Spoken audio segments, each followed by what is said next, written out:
kuri uwo mutemere wo guhongerako Imana irabaharira nuko igaheza igatanguza ihanga rishasha ryinjira mu kimazi gishasha, baraheza bakaba bagize uruhara, ntabwo ibyaha byabo bitwikirwa ahubwo birakugwaho. Bimaze gukugwaho rero Imana ntisubira kuraba isi kugira ngo icire urubanza, kuko mu gihe cya Yesu kwari kugira ngo acungure isi, nta kimazi gitunganye cyari gihari. Abari bahari baratwikirwa, ibyaha byabo byaratwikirwa. Imana imaze kuza rero igafata ayo maraso ikayashyira ku mutima no guhongera ko mu ijuru. Nuko rero Imana iravye abantu ibaraba biciye mu maraso ya Yesu, kandi ntiheza rero ngo ihonye ikiremwa muntu, ariko ubu rero niho hariko haraba ukubakwa kw'ino ngoro nshasha. Rero niba Imana yarubatse ingoro ya Mose, ikubaka ihema rya Mose n'ingoro ya Salomo, mbega yazubatse kubera iki? Kwari kugira ngo ibe hagati mu bantu kandi ishobore kugira aho ishobora gushira amaraso. No mu ya Salomo naho nyene byari uko nyene, ariko rero mu gihe ca Yesu aho hari uwuruta Salomo. Nuko icitangura kubaka ingoro ari hejuru hariya ku ntebe yo kutuvuganira, mu ngoro yo mu ijuru y'Imana hera hacana ariko aratuvuganira. Ariko yagiye yubaka ingoro y'ibiremwa abantu, amabuye mazima. Ariko iyo ngoro umwanya runaka itegerezwa gusozegwa. Iki gice cyo hanze ahera n'ahera hacane hatereza kuzura, kandi ahera hacane, mbega niki gitereza kuba kiri ahera hacane? Hatereza kuba hari isanduku y'isezerano, abakerubi babiri b'igiti cy'umwera ayo basizwe zahabu, ya nkoni, manu, umutemere wo guhongera ko uri ngaho. Ariko none ndire, mbega niki gisigaye, niki kibura? Buri gihe hategerezwa kuba hari amaraso. Nuko rero Imana nico gituma yavuze hanyuma ishengero rimaze kurangira, irangije kubaka ingoro, niki gisigaye, niki kibura? No kugaragara kw'Imana mu ngoro. Ingoro zose zitegerezwa kugira kugaragara kw'Imana. Ntashobora kuba ingoro itagira, nimba inzu iyo yubatswe, nyene iyo nzu ategerezwa kuyibamwo. Mu yandi majambo, ategerezwa ko hari mw'ishengero, umubiri w'ibanga w'abizera, hategerezwa kuba hari ukugaragara kw'Imana, kuko nico gituma yayubatse kugira ngo abe hagati mu bantu. Mbega mwita Aburahamu ntiyabonye inkingi y'umuriro imanuka ngaho? Kandi nambi inkingi y'umuriro yamanutse ngaho, murabona? Nuko aho rero ingoro Imana iriko ikorera ku ntebe yayo muntu. Ico gituma ubu itegereza kuba muri izo ntebe ntonto. Nahera hacane aco cumba gito c'imbaho gishushanyirijwe na hariya, aho niho Imana izotangura gutangira ibintu byose bizoba. Ariko bwa mbere iri ngaha, aha ku ntebe ya buri muntu wese ku giti ciwe itanguye kuganza. Uwundi mutemere wo guhongerako rero yavuze hariya, yanditse ngo haje uwundi mutemere wo guhongerako, kuko hategerezwa kuba umutemere wo guhongerako mu ngoro zose. Wari uhari mu ihema rya Mose, wari uri mu ngoro ya Salomo, wari uri muri Yesu. Ariko niki Yesu yakoze? Wagiye mu ngoro yiwe ariyo iri mu ijuru. Aho mu myaka 2000 irenga gato yakoze igikorwa c'ubucunguzi cyo kuducungura, cyo kutuvuganira muri iyo ngoro. Ariko haje uwundi uri hehe? Toya, ntibishoboka. Ariko haje uwundi mutemere wo guhongerako, kandi ategerezwa kuba ari ingoro nzima ihari, utegerezwa kuba ari intebe nzima ihari. Ntabwo yoshobora kuba ingoro muntu yamaze kugenda, kuko aho Imana izoba ni mu ntebe ziri ngaha ku isi. Yoyo yoyo ntabwo yoshobora kuza ngo yereke byose muri data Branham, hanyuma abantu bari ngaho kugeza icyo gihe ntibari bwahindurwe ngo banyakugwe ngo baheze binjire kugira ngo Imana ibahe umwuzuro. none amakosa y'abo bantu yo bari hehe? kuko nimwibaze ngo bose baratunganya ubu, buri gihe hari amakosa agenda arakorwa umunsi ku wundi, ariko kwizera gutereza kuba gushingiye rero kuri uwo mutima wo guhongerako, kandi vyumvikana umengo ni ibintu by'ubusazi, ibintu bidashoboka kuba umuntu, ariko ibyo nivyo byagezwe vy'Imana.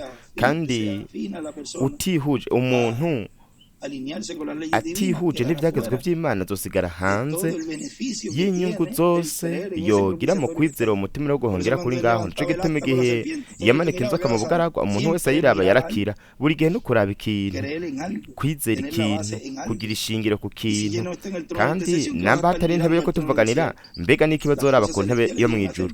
Ibintu byo mu ijuru bishushanya ibintu byo ngaha. Ejo twari ko turasoma ahantu havuga yuko tudashobora gukura amaso ku ishusho n'ingero.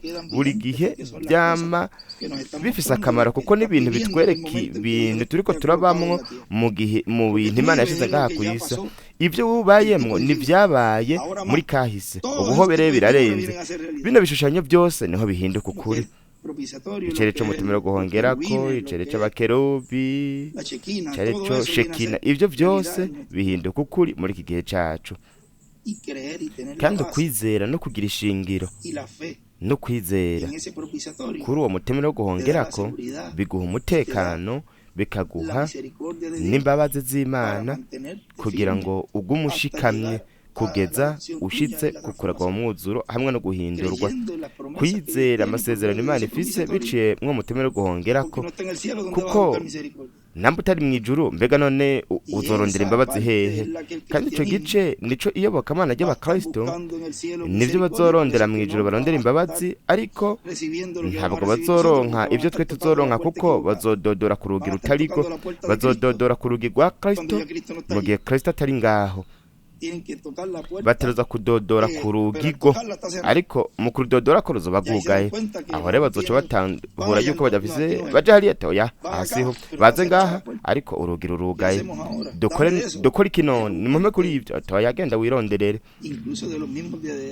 Ndetse nabi imbere nabo nyene, ariko ntibazoshobora kugira iryo higwe ryo kwakira ibyo twe twakiriye, kuko batizeye amasezerano Imana ariko iratanga biciye muri aho hera ha cyane kuri uwo mutima wo guhongerako uri ngaho hagati mu bantu, kugira ngo baronke imbabazi. Kugira ngo turonke imbabazi ubu harakenewe ko twizera ugushitswa kw'ivy'Imana iriko irakora, nta bundi buryo buhari. Umuntu ntashobora kwizera ikintu kitari no mu vyanditswe canke ngo kibe mu mugambi w'Imana. Kwizera amasezerano afise ushingiye ku kwizera ko muntu, niho rero umuntu azoronka kuragwa mu mwuzuro. Atarose ivyo umuntu arasigara. Kandi ugukira indwara, muraba ukira indwara k'umubiri utavyizeye ko bizoza, ahavuga ati azoza azanye ugukiza mu mababa yiwe. Mbega bivugwa hehe? Muri Maraki. Kuko ni inkukuma turi ngaha kugira ngo tuguruke, dutangure kuguruka. Mbega niki dutegerezwa gukora? No gukubita amababa ya Mose na Eliya, niyo ariko aratuzanira ugukira indwara bihereye indani, kugira ngo tuje mu kunyakugwa tuve ngaha. Wewe aje afise ugukiza mu mababa yiwe, agakiza gukira indwara n'agakiza, ntatamwe n'ikindi kintu. Aje nuko hanyuma turabirondera, havuga ahandi hantu muri Ezekiyeli amababa iyo ariko arahungabana, ariko arakubita, mwe murabona yuko amababa yose acatangura kunyiganyiga kugira ngo kiguruke. Kandi uravye mu cari hariho ahantu aho inkukuma ziba zimeze nk'uko umengo zigira zigende, ziba zatakaje umwidegemvyo, kuko zitaba zishobora no guhagarara, ziba zigira ziguruke. natwe rero turiko turikura ibyo byose byo ku isi, ntiturabo ngaha. Nico gituma yavuga ngo barinde mwami, sabo ku isi nk'uko nanje ntari uwo ku isi. Aho rero niho Imana idukuraho ku bwana mababa dutegerezwa gukubita umuntu ku giti ciwe. Kino gice c'umutemero wo guhongerako, igihe tuzoshobora kubitahura neza ico bisobanura intebe y'Imana mu biremwa nk'abantu, kuko aho hari byose, hari byose mu kiringo c'ubuntu hagati mu bantu, ariko gute mu ngoro yo mw'ijuru. Kandi aho abantu bari batunganijwe bejejwe, Imana yaraba, Imana ibaravye ibona badafise ibyaha, umwizera. Ariko amaze kuhava, mbega imbabazi zizozironderera hehe?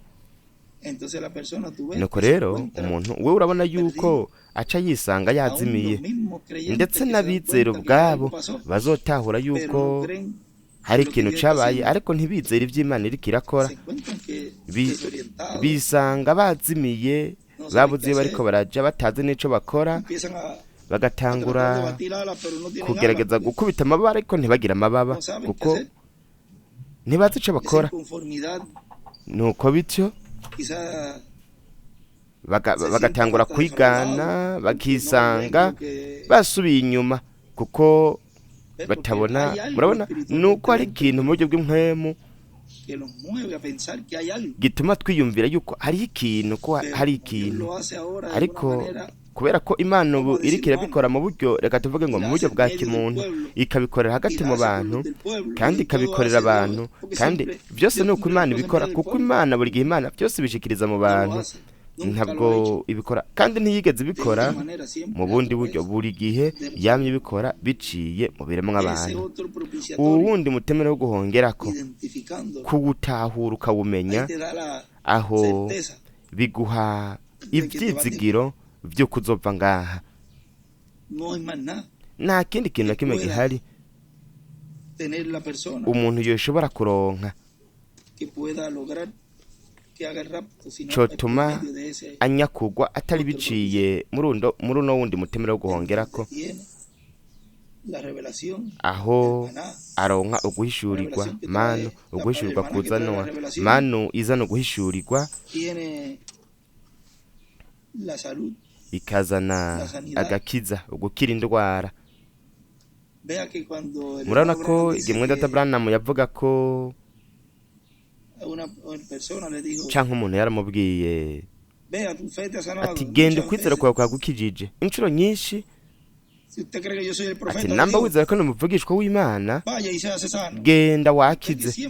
Muna yuko buri gihe hariho ishingiro, kandi ntiyaca akira ubwo nyene, ahubwo yakira hanyuma.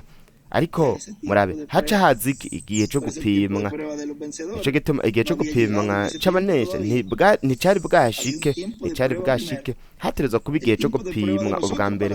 Igihe cyo gupimwa ubwa mbere kugira ngo duhindurwe turonka agakiza mu mwuzuro nakagahe. Imana yaramaze kuduha agakiza. Murabona yuko yasezeranye ko tuzohindurwa, ariko igihe cyo gupimwa niki? Mbega uzobandanya wizera ibyo ndiko ndakubwira? Uzobandanya wizera ino ntumwa? Uzobandanya wizera ko ramuvugishwa? Kuko buri gihe ni hashingiwe ku kintu kigaragara gikorwako.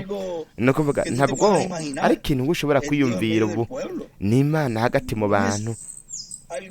Ntabwo ari ikintu we worindira ko coba ko hamanuka inkingi hariya no kukayibona byose. Mwenda Abraham yarayibonye, ariko abantu benshi mu by'ukuri ntibayibonye. Ingene Imana ikorera hagati mu bantu mu mwanya runaka, benshi mu by'ukuri ntibariko barabona ko ari inkingi y'umuriro ikirakora. We yarari yavuze ngo yarari hariya mwiheba, yariri hariya mwihema, hanyuma icimanuka mu kumba gato k'imbaho. Bariko barondera ngo imanuke mu kumba gato k'imbaho hanyuma iheze ikore. No kuvuga kugira ngo habe umurongo nuko binjire mu kumba gato, nuko abo bantu bazoba bafise ukwizera yuko nibinjira mwaryo rembo ko baza gukira. Hariho ikintu kizotuma baja guhagarara ku zuba, mu mvura, ntituzi uko bizoba bimeze muri ico gihe, ariko hazoba hari umurongo. Kandi namwe uzoba uhari, nubwo hazogera igihe ubwo hatazokenerwa, reka tuvuge kugira ngo abantu bakire, ariko hari ikintu kizotuma baje guhagarara hariya. Rero uwatoranijwe azohindurwa, uwo wewe niwe azoshikwako n'ico gihe co gupimwa. Reka tuzorabana nimba bazoza bakamera nka Petero, toya Jesi nizera sindamuzi. Ivyo bishushanya Petero ntiyazimiye, vyari ishusho n'ingero bizoba, kuko yari umwizera. Mose yarakubise urutare, ariko ntiwoca uvuga ngo vyashushanya abazobamba ijambo muri iki gihe ca nyuma. Ntibasobanura yuko Mose yazimiye, bishushanya ba bandi ehego bo bazozimira. Ariko muri iki gihe co gupimwa, aho Petero vyari bikomeye cane kubona umwigisha wiwe ingene bari kumubamba. Yaca yibuka mu by'ukuri igihe Yesu yamubwira ati umwana w'umuntu azotangwa ashirwe mu maboko y'abanyabyaha, akubitwe, abambwe. Toya, ivyo ntibikakubeko. Yumvira yuko azocagarura ubwami ngaho muri ico gihe, tuzogarura ubwami bwa Isirayeli muri iki gihe. Ariko yaramubwiye ati mwebwe simwe byagenewe, ariko bo bari bazi bizoba. Igihe rero babibona ati mu by'ukuri bagiye kumubamba. Ati wewe wavuganye nabo? Toya. Urabona? Ati ariko wewe wari kugendana nawe. Buri gihe ari igihe cyo gupimwa, kuko ubuzohindurwa uwo wewe, naho hoba ibyo ari byo byose, isi ikimuka, ibindi byose bikaba, wowe azokwama yizera. Iri sezerano si icyo uwo wese, ni iry'abizera. Ibyo ari byo byose, naho hoba ibiki, nawe tugiye kugutanga, ni mu ntange nta na kimwe, hanyuma nzozuka. Kuko umuntu vyomumarira iki kuguma ameze neza mu by'isi, hanyuma agatakaza iragi ryose n'umugisha wose w'Imana? Aha ku isi ino si ntacimaze ugereranije n'ibyo dufise, imigisha twe dufise. Ariko uku kwizera twebwe tuzoronka mu mwuzuro wose, ni igihe tuzotahura neza ubundi mutemero wo guhongerako. Nimba hariho uguharirwa ibyaha, wizeye no mutemero wo guhongerako uwari uriko amaraso ngaha, hakaba n'agakiza ko mu buryo bw'imwe mu mibiri yacu, nta nkeka hategerezwa kuba agakiza mu mibiri yacu. Imana ikaduhindura mu kwizera no wundi mutemero wo guhongerako. Kandi vyumvikana umengo ni ibintu bidashoboka mu bwenge bw'umuntu, ariko uko namba ariko vyabaye mu buryo bw'imwemu, bitegerezwa no kuba mu buryo bugaragara. Bitegerezwa, Imana itegerezwa kubaha gushitsa amasezerano yayo. Mbega izoyashitsa gute? Ubu niho turiko turabona ingene izoyashitsa, kandi ubu turiko turanabona ino ntebe y'ubwami iy'Imana iriko irigaragarizamo kugira ngo ishitse ivyo. Umwe wo muri bene wanyu, umwe wo mu muryango, ntabwo izotoranya umuntu atazwi, iterezwa gutoranya umuntu wo mu muryango. Ariko buri gihe kumbure mutoya niwe bama banotagura bakamushira ku ruhande. Mbega Dawidi ntibari bamushize hariya mu ntama? Mu by'ukuri igihe yinjira, kumbure yaciye bacafuza bose kubera ko bari bambaye neza. Ca yinjira n'inyondwi z'inka n'intama n'ivyondwo n'ibiki. Murabona yuko Imana itaraba n'ubwiza. Mu by'ukuri igihe no ku meza kumbure hoba harabaye akajagari, kuko n'ibintu utanguye kwiyumvira ati mbega uno musore avuye he? Twe turazi yuko ari uwo mu ntama no mu bimasa no mu bitungwa. Buri gihe yamashika mu rugo acafuye n'inyondwi. Mu by'ukuri hoba harabaye kumbure bene wabo barabaza ati ariko ni gute yotoranye no musore? Ati je mbere ngiye kumukubita ikonzi kubera ko aje ngaha. ni ukuvuga yuko ari ikintu akenshi ni ikintu kidashobora kwakirwa n'ubwenge bw'abantu, ko Imana ishobora gushitsa ikintu gikomeye cyane mu buryo buciye bugufi no mu bantu baciye bugufi. Murabona aho Imana yashikirije gushikiriza umugambi wayo muri Amerika Latine na Karayibe, mu bantu baciye bugufi, abantu boroheje, si abantu b'ibijuju, ahubwo turi abantu b'abanyabwenge, ariko mu buryo kuko n'abantu baciye bugufi. Aho rero Imana byayinezereye gushikiriza umugambi wayo no kugira uno wundi mutemera wo guhongerako hagati mu bantu. Namba yarawugize muri Isirayeli hariya mwazirya ngoro, ihema hamwe n'ingoro ya Salomo, hanyuma no muri Yesu yaragiye atakaza ubu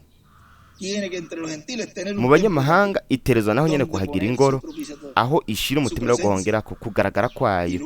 Hanyuma nuko rero aho iyo ntambuko y'inkingi y'umuriro yabonye imanuka hariya, iyo ni yindi ntambuko umugambi w'Imana, aho kizoba ari ikintu kiri ku rwego aho twebwe cyo gituma mwe mubona yuko ngaho igihe yabona ibintu byose byari biriko biraba hamwe n'ubuyobozi bwari buhari n'ibindi, ntabwo yigera avuga ikintu na kimwe ku nkumi z'ubwenge. Ibyo bintu byose bizoba biriko birabera ngaho ni iby'inkumi z'ibijuju, kandi kumbure n'umwe n'uwundi mu batizera, ntituzi namba hariho n'abandi nabo nyene, harashobora kuba n'abandi benshi mu 144 aho, ariko inkumi z'ubwenge muri ico gihe Imana izoba yarazigize ukuntu kugeza ubwo niyo bazogende ata n'umwe ababonye, ata n'umwe abiciye n'ikanda, ntiyigeze akora kuri uwo mugwi. Kumbure we wihweje nko mu bindi bintu yavuze, abo bantu babiteguye mu by'ukuri baba bari mu ntambuko runaka kugeza ubwo bashobora no guca ngaho ntagire n'umwe amenye yuko ariho bari.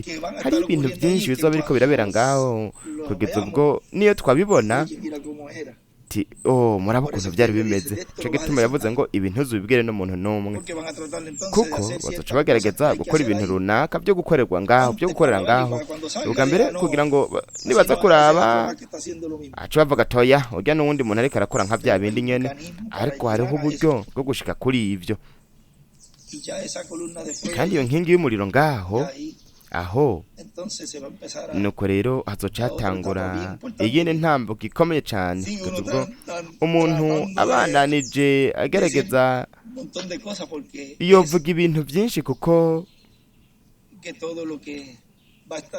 nuko ibintu byose bizoba biriko birabera ngaho biri mu buryo umuntu umwe n'uwundi bitegerezwa kuvugwa. Cyo gituma akenshi haravugwa uyu munsi havuzwe ikintu ariko ntibakimenye, kuko ibintu byose Imana iterezwa gukora ibikorera mu bantu itegerezwa kubivuga, kuko n'igihe cy'ijambo rivuzwe. Ico gituma hadashobora kuba ikintu kitavuzwe. Iyo kivuzwe ubwo nyene umwanya runaka giterezwa gushitswa, kuko cavuzwe. Naco bitwaye umwanya aho hariho cyamaze kuvugwa n'umuntu aterezwa kukivuga, ico kizoba nk'akarorero ikintu giciye bugufi, ikintu coroshe mu byo twavuze. Uwizera umutima no guhongerako hariya mu gihe hariho ikiringo c'ubuntu kigihari, muri ico gihe abantu bose bizeye uwo barose kuvuka bwa kabiri. Abantu bose bizera ko no munsi wa nyuma ugushitswa ko hari imbabazi z'Imana bazohindurwa. Ibyo byapfutswe, byaravuzwe igihe kinini neza cyane, ariko kubivuga ubu no kubivuga tukabishira ku mutima no guhongerako ahazobera ivyo bimaze kuvugwa ubwo nyene Imana itereza kubishitsa. Toya ivyo yarabivuze bwa mbere kandi byateza gushitswa kuko byavuzwe, ariko byavuzwe bishingiye kuki?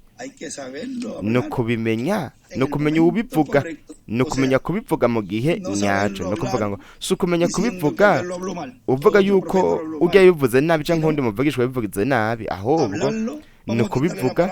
Reka dukuremwo iri jambo ngo kubimenya, no kubivuga mu gihe nyaco c'ukuri, bikavugwa n'umuntu we kandi bikaba bishingiye mu kibanza aho bategerezwa kuraba kandi bakizera mu kibanza co, kuko bitagenze uko ntabwo ivyo bizoba. Iyo baguma baraba umutemero wo guhongera ko mw'ijuru, ntihari kuba uguhindurwa. Ivyo ico bizana, ico byazanye no kuvuga ko bwa kabiri kuraba umutemero wo guhongera ko muntu, ivyo bizotuma haba guhindurwa. Nta bundi buryo buhari bwo kugira ngo ivyo bibe. Ariko nimba ari ikintu hano amakuru yo kwizera ivyo hamwe n'ibintu byose bizoba mw'ihema, ivyo bintu byose kugera igihe aho uwatorejwe n'Imana azoba atekanye 100%, kandi naco bitwaye nubwo hanyuma yogenda yoba yamaze kuronka ukwizera, yoba yamaze kuronka hashingira ukwizera kwiwe, yamaze kuronka hashingira ukwizera kwiwe. Kuko abaheburayo igihe bazobona ivyo bazovuga bati rindira gato tugende. Hari ibintu byinshi byavuzwe mu Data William yavuze, wewe uvyumvise mukama wanje ko bitashikijwe, toya niyaza azobishitsa. Ariko ivyo byose yavuze yateruza kubivuga kugira ngo hanyuma bigire ishingiro mu byanditswe, kandi nubwo buvugishwa we buvuzwe kugira ngo ubu buheze bushitswe. Dr. Branham yabaye ngaho, mwe murari yuko yagiye kugeza muri Kairo, kamurazi yuko hari hafi, yarafashe iyo tike kugira ngo aje kugwa muri Israeli. Kubera iki we yagiye hariya, ariko ntiyaramuvugishwa cyo gutuma ubona yuko abo mu mugwa mwe Dr. Branham baravuga toya turuza kugaruka, kuko yavuze ngo tuzoca muri iyo nzira, kandi ati ni wazoza. Kandi urabona benshi bo muri iki gihe cacu babatunga gatoke bavuga bati ariko aba bantu bameze gute, ni gute borindira umuntu yagiye ngo agaruke kugira ngo ashitse ivyo? Ni murabe hano, uyu ni we muntu azoshitse ivyo, nguyu. Kandi bo baraciyumvira ivyo, hanyuma imbere gato baravuga no mugwi uracarindiriye mwe Dr. Branham, ariko twebwe ngaha dufise uko gucitswa kw'iryo sezerano. Bo bariko baratumwanya hariya aho kuza ngo babane natwe hano, aho nabo hawe iryo higwe ryo kugira ico gice. Imana ntiyabemereye kugira ico gice cyo kubaka ihema, ariko wewe uhweje toya. Iyo umugwa mwe Dr. Branham iyo uza kubyemererwa wari gukora byose, ariko ntibabyemerewe. Ibareka ibasiga batabonye gushitswa, no kuvuga ukubakwa kw'ihema. Kandi urabona yuko abo kwisi bose, ariko bajya bene data batabona kuno kugaragara kw'Imana. Ijya mpuzu Eliya yasize ntibayibonye mwe Data William wa mutamana wa Eliya, kuko ibyo byose bifise ugushitswa kwinshi. Murabe ingene badashoboye kubona ko ari kumwe natwe. Mbega bene data babakene nabo nyene rero bashikiwe n'ivyo nyene byaba n'ingene banegura mu gihe mwe Dr. Branham yagenda, baranegura abagumye mu butumwa bwa Dr. Branham. Ubu haba ivyo nyene, ubu naho habaye ivyo nyene, none kubera ko ibo badakora uko nyene toye ivyo ntibishoboka. Ateruza kuza we nyene kubishitsa bya bintu nyene banegura ko Imana idashobora kuza mwo mubiri nyene w'inyama wari uhari. Ubu ntibishoboka ko vyoba. Ateruza kuza we nyene kubishitsa, tariko ari hagati muri mwebwe. Oya, cyo sindavyizera. ikiremwa muntu buri gihe cama kirondera ibintu bikinezereza, ariko Imana ntabwo ihari kugira ngo inezereze abantu. Uko iriko irabishitsa niko izokwama ibishitsa kugeza ku iherezo. Buri gihe ategerezwa kuba ari umubiri w'inyama muzima, ntashobora kuba ari ikintu. Murabe, Yesu yaraje mu gikorwa, yarazutse abana n'abigishwa. Mbega ni Yesu yavuze ubutumwa ku munsi wa Pantekoti? Ntiyari Yesu, ni Petero. Igikorwa carabandanije, ari Imana muri Petero, Yesu muri Petero. Pawulo, Sawuli, kubera kuri kurantoteza.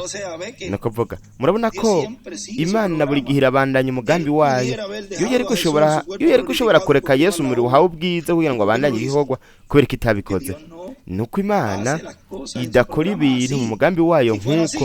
Iyo biza kuba nk'uko, twokabaye tugifise Adamu ahoraho abwira ubutumwa urunganwe rwose. Twabaye dufise Adamu, ariko Adamu ntakwiye. Reka tugire Seti, reka tuvuge Seti, canke twaba dufise Nowa, umwe yakirizwa mu mwuzure. Imana yohaye umubiri uhoraho Nowa agaheza akamara igihe cose. Ubwo runganwe rukarangira, Nowa akabandanya abaho. Oya, ubwo runganwe rwaragiye, intumwa yayo, ubwo runganwe ruheze, Imana irugika ubundi. Murabona yuko ari ibintu bidashobora kwakirwa n'ubwenge bwa kimuntu. Ubuhore n'ibintu bidasanzwe bidashobora kwakirwa n'ubwenge bw'umuntu, kubera ko Imana ibishitse mu buryo benshi biyumvira ngo ni mw'ubu buryo, ariko si mw'ubwo buryo. Ubuhore rero ni mu buryo ni mwabwa bw'inye Imana yamye bikoramwo. Nuko bidashobora kuba nk'uko, uko niko bimeze.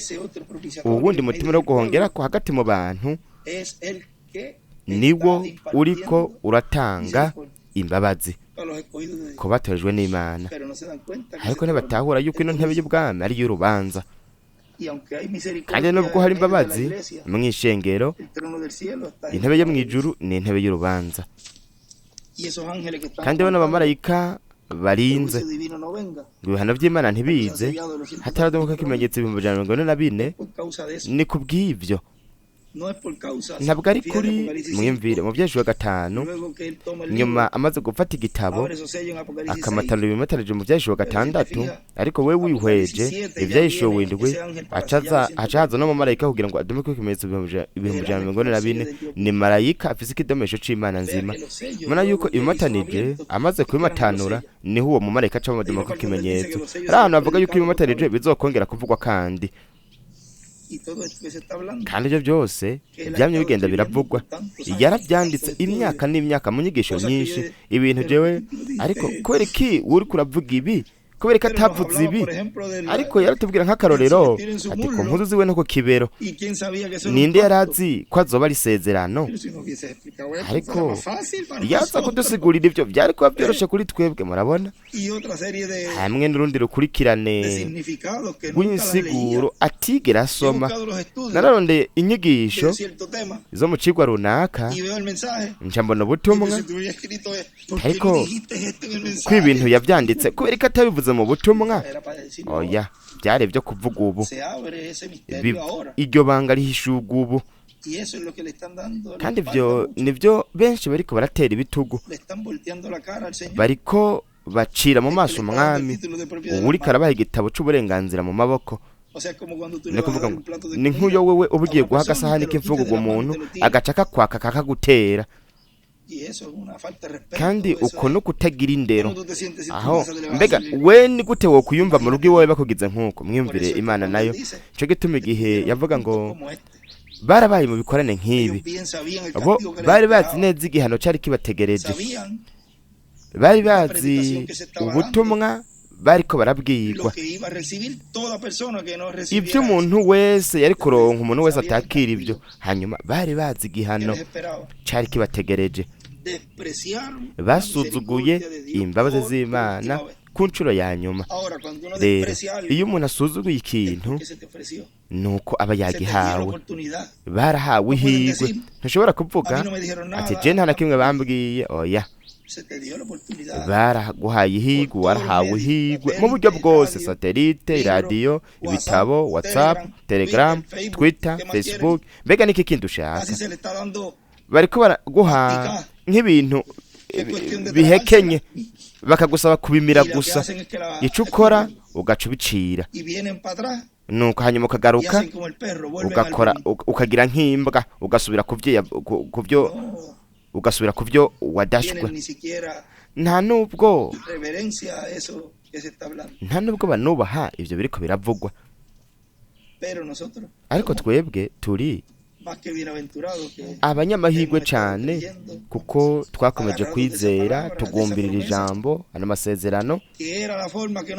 bwari uburyo tutabyibazamwo, ariko mwami nambe wari wabitegekanije nk'uko, ndagushimira ko waranyunguye ubwenge umpishurira ibyanditswe no kugira ngo mbe igice cy'uno mugambi nkawubona nkawizera. hari ibintu ntatahura, ariko mwami uzomfasha kubyizera no kubitahura kugira ngo mbandanye imbere, kuko icyo nshaka ni uguhindurwa.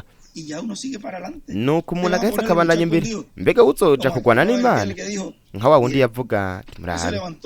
mbega Tewuda ntiyahagurutse na Yuda n'umurongozi bajyana abantu benshi hanyuma barazimangana. mureke ibyo bintu byose mubireke, n'amatari y'iby'Imana bizozimangana. rero ntuzuhavure usanga ari iby'Imana ngo tube turi ko turwana n'Imana. ni ukuvuga mwirinde uwo mugwi, ntiduhavure twisanga turi ko turagwanya umugambi w'Imana, cyane cyane ubu. murabe ikintu twagiye turabona muri uno mwaka uheze wose, kandi twarakivuze, ariko hari ikintu gitegerezwa kuza ku ishengero kugira ngo hatangure habe buno bwoba buvuye ku kubaha. kandi kurusha uko bimeze ubu ntitwavuga ngo ntabahari, kuko hariho abantu babizi babitahura, ariko hinjire nk'uko bivugwa. mbega bivugwa gute hariya ko abantu bagize ubwoba bwinshi ibintu nk'ibyo igihe haba ibyananiya? harashobora kugera igihe si uko umuntu yipfuza ko byoba, nk'uko mwenda William yavuga ngo tishaka ko haza ugufyondwa, ariko kubera ko abantu batarinjira mu mwiheburo hatereza kuza ugufyondwa. kandi namba kugira ngo abantu bitegure hatereza gutangura kuba urupfu mu ishengero, abantu bakavuga bati kubera ko yapfuye ntibazi igituma yapfuye, kuko mu by'ukuri igihe bajyana Ananiya na Safira barisuzumye baravuga ati ariko ujya muntu yari umuntu yera. bari bafise ibintu runaka ngaho, ariko babigenzura mu bintu runaka ntibyari gutuma bapfa.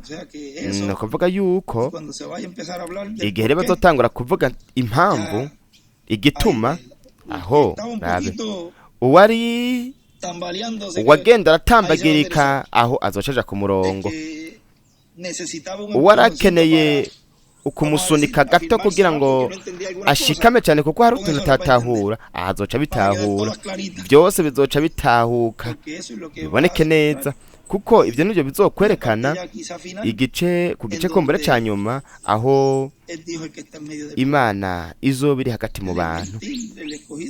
abanyamahanga watoreje ngaha mu banyamahanga ntabwo akeneye ibitangaza, kuko n'abantu nabizera, ariko kubiboneka ariko harabura gusa ako kantu kugira ngo abantu babimenye, kuko nimba nyuma yo kuvuga ubutumwa bwa Petero ku munsi wa Pentekote, nyuma y'ibyo bintu byose byari bibaye ngaho, indimi zigatangwa n'ibindi indimi z'umuriro, nuko bose bakuzuzwa nk'emu yera bagatangura kuvuga. abantu bo mu ndimi zitandukanye barabyumva, kuko icyo gihe cyari igihe cyo kuza hari i Yerusalemu, hari habo mu bibanza bitandukanye, bo mu bice bitandukanye bavuga indimi zitandukanye, kandi barabyumva mu ndimi z'iwabo ibyo abo bantu bariko baravuga. hanyuma Ananiya na Safira akaza bagakora ibyo. murabona hari ikintu nubwo ikiremwa muntu canke bo ntibagenda mu bikorane neza, ntibatonda mu bikorane imisi yose, kuko bo bari abantu bazwi, canke ntibari bizera ntibari bizera ibyo byari biriko biraba, ntibari bazi yuko mpwemu yera yari ngaho, ntibabitahura kuko uravye ivyo byose, kandi ibyo byari ibintu biboneka kuko ubwa mbere mu gice cya gatanu n'ibyo byakozwe n'intumwa hari habaye ibintu runaka bari babizi canke ntavyo bari bazi, ariko kubera ikibabanije batoteza bagerageza mpwemu yera, aho niho rero hanyuma batahuye yuko Imana ko yari hagati muri bo. Aha naho hazoba ivyo nyene, bazotahura yuko ari Imana, ko ariyo yamye muri iki gihe cose twamye tutari kumwe na Data William. Bazotahura yuko ari Imana yari hagati mu bantu. Imana ntizigera iheba abantu bayo, ntizo ndeka ubwato ngo bugende budafise umusoza. Hategerezwa kuba umurongozi, hategerezwa kuba uburongozi bw'Imana, kandi buri gihe uburongozi bw'Imana butegerezwa kuza biciye mu ntumwa. Nta bundi buryo buhari bw'ukuntu we worongora abantu mu gihe cyo mu buryo bw'Impwemu c'Imana, abantu bari ku isi atari biciye mu ntumwa. Ategerezwa kuba biciye mu ntumwa, ko Imana irongorera abantu bayo. Niho Imana irongorera abantu bayo, ishengero ryayo. Kandi igihe ivyo bizoba, aho rero abantu bazoca binjira muri uno mwiheburo, kuko ubu n'ubu abantu baguwe neza. Rero rondera urabe umuntu yihebuye uwo ari we, akubwira ati jewe ndihebuye, ariko umunsi wundi kabandanya. Abantu ntibarinjira muri uno mwiheburo, ariko ivyo byose birafise impamvu. No kubera kino gihe cyo gupimwa, igipimo ntigishobora kuza igihe Imana iriko irashingire naye ikintu mu kugaragara kwa nyuma. Igipimo kiza imbere kugira ngo hanyuma haze ko no gushingirwe ntahe. Nivyo bizoba rero muri aba bazotangura gupfa. Icago ca nyuma cabaye muri Egiputa n'urupfu, n'icago ca nyuma kiri canke kizoza. Bashoboka yuko kiba caratanguye urupfu rwo mu buryo bw'Impwemu, amazina afutwa mu gitabo c'ubugingo, hanyuma urupfu rugaragara. Ico nico cago ca nyuma cabo, hanyuma kizoshushanya ikintu kigaragara kiboneka, nk'uko byashushanirijwe muri Ananiya na Safira hariya.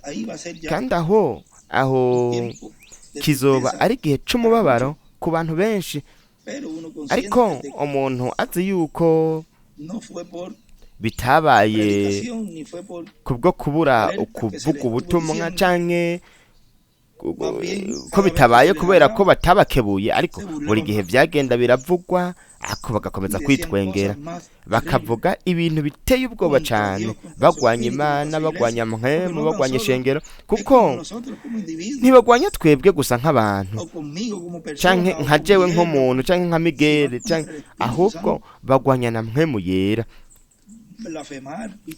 kurogota n'ibindi n'ibindi. Rero nta mbabazi zihari. Kandi nk'uko igihe we yavuga muri wa mugani ati natwe nyene twarakoze ibi na biriya, oya mwebwe sinzi igihe canye cari cyo, sindabazi nanje ko niko nzovuga. Mbwira uwo wese yarogose akavuga agwanye no ntambuko, ntabwo nzokingira ikibabura umuntu n'umwe, kuko jewe nzobazwa no mugwi, kandi ibyo nzovuga ati Mwami je ibyo ntavyo nzi. Nuko rero murungike mu kabaro gakomeye. Buri ntumwa yose niyo ijejwe igihe Imana yamushizemwo, kandi akaba ajejwe n'umugwi. Barahawe amahirwe menshi kugira ngo baze kuri no saha ya nyuma. N'ubu muri no mwaka wa 2023 bakabandanya kurogota, nta nubwo banubaha ijambo. Kuri urugero ho rero, kuri urugero ho biragoye ko umuntu aronka guhindurwa. Kandi nubwo yogenda, nubwo yopfa, tuzomubona nyuma y'ikimpumbi. Imana ntizogira umuntu nk'uwo mu kimpumbi, ntabwo yomuha iryo higwe ryo kuja mu kimpumbi. Ndetse no mu kimpumbi, murabe mu kimpumbi ntihazoba indwara. Wewe woshobora kumbaza ati ni gute hatazoba indwara? Mbega ivyo bimenya gute? nuko sekibi azoba aboshwe, kandi umwe wenyene mwene indwara zose ni sekibi. Mu yandi majambo, ikintu conyene kizohaba ni rwa rubanza rw'abana ku myaka 100. Azoba umunyabyaha apfuye amaze imyaka 100 azoba avumwe, kuko mu by'ukuri bazokora bakoze ibintu bagwanya ubwami bw'Imana, bazokora ibintu bagwanya umugambi Imana ifise ngaho, kuko ngaho hazovuka abantu. Mwibuke mu kimumbi ntihazinjira abantu bazima gusa, azoba ari isi isanzwe, ariko Imana ntishobora kugira mu buwe bwayo busanzwe ngo ugire abantu bagwara. Ubwami n'ubwami bw'amahoro, kandi indwara ico zizana ni umubabaro. Ico gituma ntihazoba yindwara, hazoba hariyo abantu bameze neza, kandi aburi ikintu umuntu yinjiye aciye mu karo gakomeye akinjira Imana muri ico gihe biciye mu ishengero ryayo, mu mugambi wayo bikaba birimwo yuko agarurwa ukuguru yatakaje mu kabaro gakomeye, nuko rero kuzogarurwa. Mbega ibigwanisho ntibizohinduka amasuka? Nimba ibigwanisho bizohindurwa amasuka, mbega ntihazogarurwa ukuguru ko canke ukuboko k'umuntu? Urabona ivyo bizoba ari ibintu bisanzwe, kuko hari ahantu bizoba byarabereye, aho binjira mu irembo rimwe bagasohokera mu rindi bakize, ariko muri ico gihe ntihazoba hakenewe yuko binjira ahantu runaka ngo basohoke bakize, ahubwo abatoneje ku bw'uburongozi bw'Imana bazovuga bati hariya ariha umuntu ameze nk'uko nakire. Ariko indwara nk'uko zimeze ntizizohaba, umubabaro ntawe uzohaba. Kubera iki? Kuko ari ubwami bw'amahoro, kandi nambara ubwami bw'amahoro sekibi azoba yugaranwa. Mbega ntibona ko nyuma y'ikimpumbi ariho arekugwa? Aho ntihazoca atangura ari kubesha, hinjire ca kibi mu bantu bazoreka bakabeshwa, aribo ari nkabo nyene bamwe bandi bari hari mu gihe ca nyuma bamwe bagwanya ishengero ry'umwami. Nico gituma bazozuka hanyuma, abo ntibazohenda, barazuka akaba bya bintu nyene mu gihe n'abantu byumvikana umenga birakomeye, ariko n'abantu bafise imico imwe, n'abantu babe gito kumwe. Mbega karanya bisobanura iki? Kuko nagacamugani n'abantu bafise n'abantu babe n'umwungu wa gwaro yuzi. Murabona byumvikana umengo birakomeye cyane, n'abantu bo mu mugumwe, ariko bahendwa n'ubwo rubuto nyene bafise ruva kwa sekibi. Ni imico mibi. Murabona karanya ni ibintu by'umuco mubi, abantu bafise imico mibi, abantu babe gito birafise bisigurwa kwinshi, ariko n'abantu b'imico mibi, abo nibo rese kibazobesha. No kuvuga mwimvire umuntu atemera atizera apfuye acakwa mwo mugunyene wa hariya azokigura urubanza. Murabere ingene haza runo rubanza, nivyagenda neza bazoronka ubugingo budashira. Aha mu by'ukuri hariho nivo zitandukanye z'uburyo bagiye barabikora, ariko wararenze umurongo aho nta higo uzoronka.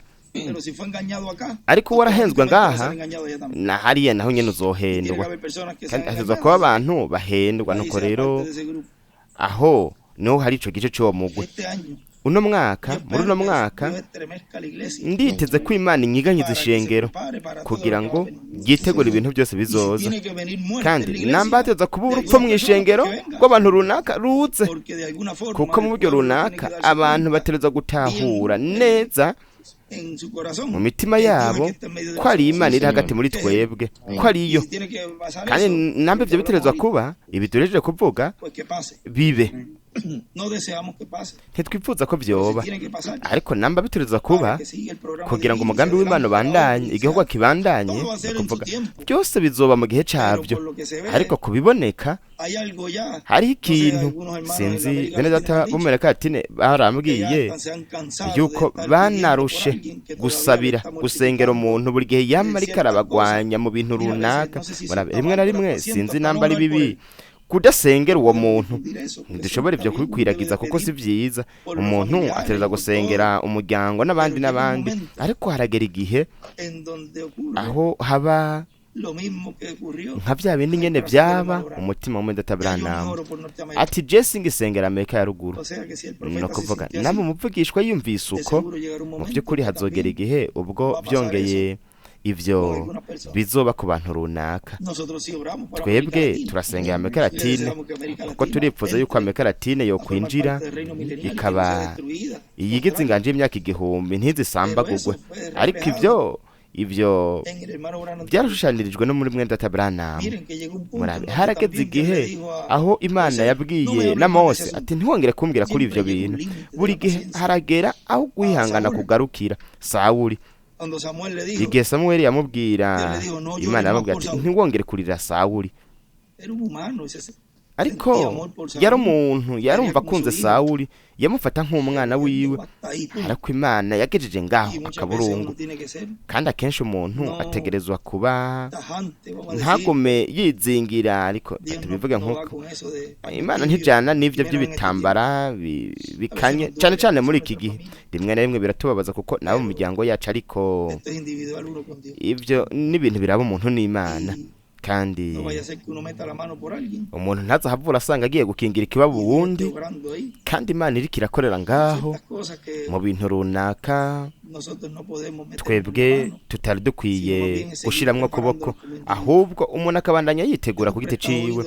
We nutega ugutwi ivyo bintu, ico bikora biragusubiza inyuma, aho kugufasha biragusubiza inyuma. Atugiye kumbwira ikintu, yego aha, ariko nambugiye kumbwira ikintu, mbega ugomba kunyemeza iki? We nta na kimwe ugomba kunyemeza, ucumuca canke abandi nabo bobo ni kinyurano, ntibongera kukuvugisha. Ntabwo ushaka kumvugisha ntumvugishe. Umuntu akabandanya, ntunaje no kumurondera kugira ngo udashaka kumvugisha ntumvugishe. We bananye ubuzima bwawe, aha ni ku kanyuma. Nta kintu na kimwe kigomba kuduhagarika, naho yowe mu muryango wawe. Umuntu ategereza guhangana, umuntu ategereza kuraba no kwitegura kwiwe. Ivyo ntibisobanura yuko uzoca uca umugore wawe n'abana bawe. Oya, wewe urabahendahenda mu gice c'ibintu bisanzwe byo mu muryango, ibikorwa ivyo mukorana, ariko igice cyo mu buryo bw'impwemu adashaka ni sawa. Tuzovuga n'ibindi kandi twihanganirane mu bintu vya kimuntu, ariko muri ico gice umuntu ntaje kwifatanya nabo. Kandi udashaka kumbwira kuri ibi ntubimbwiye, nanje sinzo bikubwira ko mwarahawe ihigwe. Ntibisobanura yuko umuntu ariko araba ihigwe ryo kubikora, ariko bandanye bashiramwe ingufu mu bintu ubareke. Ivyo ni ibintu biraba umuntu kwite ciwe, ntabwo ari kuri uyu nuri. Jesse nizera kubera ko pastor atizeye, ivyo suko bimeze. Ivyo ni umuntu kwite ciwe. Toya nuko pastor ariko arashiramwo migere, ariko ashiramwo inyigisho, ariko ashiramwo byose, tumatumana ko byose, ariko akora byose, ariko ntiyizera.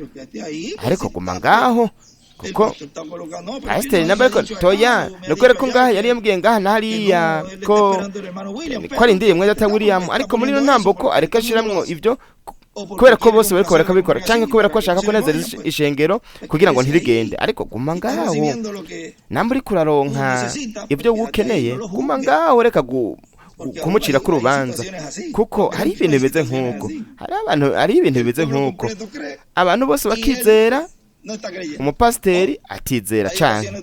Hariho aho kwiherezo hinjira umupasiteri, harandi naho ari kinyurano. Umupasiteri wenyine akaba ari we yizera, umugwi nawe afise ntiwizera, ndetse bikaba binagoye kubikura. Hariho uturere dutandukanye muri Amerika Latine. None ibyo byose byakozwe n'iki? Ni ijambo. Intambuko turimwo, iyo havuzwe ku ntambuko ni kuyivuga nk'itongo, ntabwo ari intambuko yoroshe. n'ikiringo kiri hagati mu ishengero, ikiringo cashizweho. Reka tuvuge tuti kiriko kirashigwaho kuko kiriko kirashigwaho kandi hariko harakogwa ibintu byo mw'iki kiringo. Uwisanga ari hanze y'ico kibanza ntabwo kwinjira, azoca asubira inyuma. kandi nk'uko byavuzwe ejo ati bakubuye inzu barayikubura neza, baciye muri iki gihe cyose cyabaye hariya mu ntango cyo kwikura mu bintu runaka byo mu buzima bwacu kugira ngo twitegurire ukuragwa mu mwuzuro guhindurwa, kuko barazi yuko hari ikintu cyo gukora. kuko urabona yuko nubwo umuntu atizera ntabwo yisiga amarangi cyangwa ngo yimweshe umushatsi cyangwa ngo yambare twa turato tw'amataro maremare kubera ko abikora. nuko azi yuko hari processes, hari inzira yo gushika kuri ibyo, ariko iyo ni ABC. ariko iyo binjiye mu gukora ibintu no gushitsa ibintu nko kwizera, uwo mutima wo guhongerako, oya ibyo byose ndabyizera, kuko hariho ikintu kibatwara. barazi yuko hari inzira itegerezwa kubashikana kuri uko gutungana. aho rero niho baza bagakubura inzu bakayisiga igaragara, ikubuye imeze neza ariko igaragara, ntabwo bayuzuza. nuko haca haza bya bintu nyene bakurayo bikayisanga igaragara, agaca bitana izindi mpwemu ndwi z'amadayimoni ziruta izari zihari. nuko bagaca baguma muri za nikolayizme, barayizme, bakaguma ngaho muri ico gihe c'indwi arico Imana itakirimwo. baca baba babi cyane kurusha uko bari bameze, kuko uko bari bameze bari gutuma baguma nk'uko bari bimereye. cyo gituma ikiringo c'ubwami aho hinjira abami, abaherezi, abanesha, aho ntihinjira umuntu uwo ari we wese. kandi wewe urababona, ukabona abantu iyo bariko barandika no muri iryo kete genda ribonamwo ugutwenga hamwe no mu maso iyo bariko barakira kino gihe. muri ibyo byose urababonamwo ikanguro rikomeye cyane, urabibona mu maso, urabibona niyo bariko barandika ati turanezerewe turahimbawe. jewe cambona ko gutwenga kwabo, nkabona umunezero, nkabona batwenza amenyo bariko baratwenga. ariko yamara urabona we n'uwo wundi mugwi ico bigutera n'umubabaro gusa, bateye agahinda.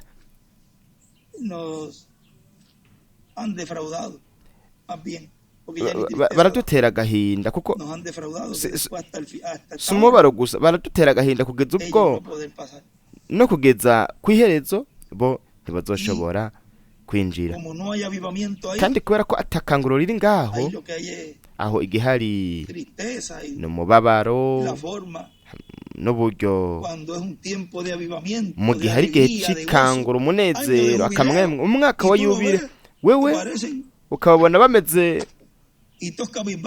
bose bicurikiriye canke bakagenda umengo na marobo, ata muntu n'umwe baraba.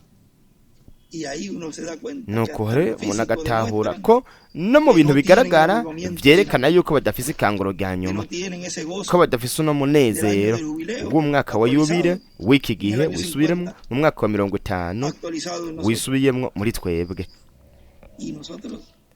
natwe iyo tubonye amakoraniro bene data abantu banezerewe tuvuga kuri ibi na biriya tukanezerwa, tukagaruka tukavuga ati murabe ahamwe data William yanditse mbega ingene bikomeye cyane, tubure ivyo ndabitahuye.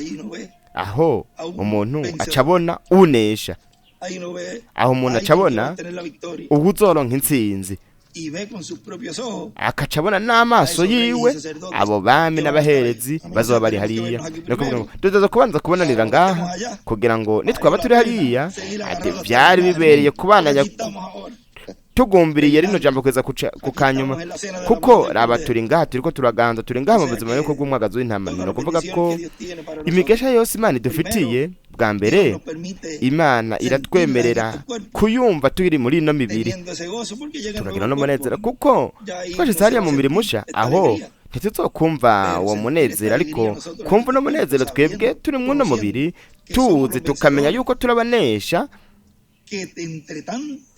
ko mu bantu benshi bari ku isi umuntu yatahuye akabona umugambi w'Imana kandi nubwo ari akantu adatahura ariko mwami ategerezwa kuba ari wewe uri ngaha we ntushobora kuturuka twenyene urya musore genda mubona menga ntasanzwe ibyo avuga ibintu biriya ariko areka avuga ibintu nkeneye reka mbandanye ngumbira ibyo ndabige ni jambo ntirizongwa nabi ni jambo intumwa yazanye mu byanditswe ahubwo ico rizompa ni vitamine reka tugigaburire turifungure ariko benshi batizeye abaguma bafungura ibintu ico bibazanira ari ikintu kibi nk'ishavu ubumara ngo bibwire abandi kuko n'amajambo yose bavuga nubwo bakoresha buno butumwa nyene nk'uko bariko barabigaragaza ariko bafise ikindi bashaka gushikako izo mfungurwa bariko barumva ico zibazanira ni ukugubwa nabi ntabwo zizobazanira iciri jambo ryavuzwe ico rizana iyo rivuzwe rikavugwa neza gufata ubutumwa bwamwe data William bwa data Branham bwo muri Bibiliya ukagerageza kubugwanisha umugambi w'Imana no kugerageza gushirishano mu mfungurwa ukaca uziho umuntu kugira ngo yicwe n'ubwomara rya jambo nyene rikuzaniramwo ubuzima na vitamine n'ibindi niryo jambo nyene rishobora kukwica nk'ishano kandi urabigene bakuza abavuga yuko ibyo ari bibi wewe urabye ikintu kiriko kirakura ngaho baba ariko barakuza ishavu bumara kandi iryo jambo bariko baraguha nico ryari rigamije nyene kandi ico gituma bazotahura kuko ngaho baravuga bati toya nuko uwongera canke agakurako ariko kandi bari bagiye ikindi gice ko uwongera ubumara n'ishavu kwijambo ko nawe nyene haba ikintu ariko arongerako kandi ubukuramwe n'abavitamine rimwe n'iryo jambo nawe nyene ntibashobora kongera kwishavu canke ubumara kwijambo ryavuzwe ngo bagaragaze kuriho umuntu nuko ngo ajane iryo jambo ataco rigamije ico rizozana muri uwo muntu ni ukugubwa nabi ishavu amatati ntazonongera no gushaka navuga ati mukama wanje urya ejo yaramboye arambora acayirabira hirya hari ikintu haterezwa kuba yarumvise murabona buri gihe n'ijambo niryo riva mu maboko umwe rifise umugisha canke rimwe ishavu kandi ni cyo kibitera uwundi mutimere wo guhongerako uri hagati mw'ishengero ahari ubukozi bwa Mose na Eliya imyelayo ibiri igiti ca elayo isizwe zahabu hagati mw'ishengero aho Imana izogira muri kino gihe ukugaragara kwayo barafise uburyo bwo kwizera uwo mutimere wo guhongerako kugira ngo baragwe mu mwuzuro banyakugwe nukuraba mutimere wo guhongerako kuraba uwundi mutimere wo guhongerako kuraba uwundi mutimere wo guhongerako aho niho hari urupfunguruzo irembo kugira ngo twinjire mu biruhoraho hawo bwiza nkuko byari bimeze ku mutima wo guhongera ko mwijuru turavye twaca twinjira mu kuvuka bwa kabiri kuraba muri iryo rembo kuri uwo wundi mutima wo guhongerako uwundi mutima wo guhongerako mushasha tuja turonka umubiri uhoraho uhawo bwiza kuraba uwundi mutemere wo guhongerako ico nico kiza kubicigwa ciki kiyago